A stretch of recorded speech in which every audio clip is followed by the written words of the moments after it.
À l'étranger nous emmène ce soir au Kenya. Ce pays d'Afrique de l'Est fait face à une invasion de criquets sans précédent. Depuis 75 ans, des milliards d'insectes ravagent les cultures.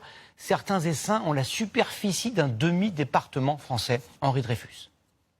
Par milliards, ils menacent d'affamer l'Afrique de l'Est. Voici la pire invasion de criquets pèlerins depuis 70 ans.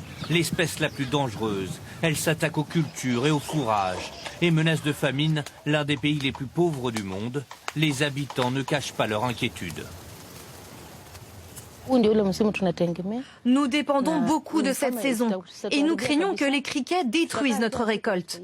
Nous risquons de manquer de vivres jusqu'à octobre et la prochaine moisson. Des variations climatiques auraient favorisé la reproduction de ces sauterelles. Une invasion qualifiée de menace sans précédent par l'ONU.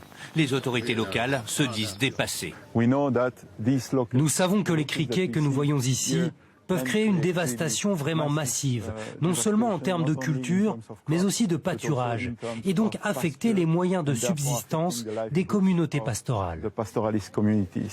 Pour empêcher cette propagation, la seule solution possible est de pulvériser dans l'air des pesticides. Les experts craignent toutefois que les moyens disponibles soient insuffisants face à l'ampleur exceptionnelle de cette invasion. Je pense qu'on ne peut pas espérer éradiquer les criquets, ils font partie de l'écosystème. Donc les éliminer complètement, ça ne serait pas une solution acceptable. Et tant qu'on ne les élimine pas complètement, ces phénomènes chaotiques peuvent se produire. Cette explosion démographique de criquets menace 11 millions de personnes d'une famine redoutable.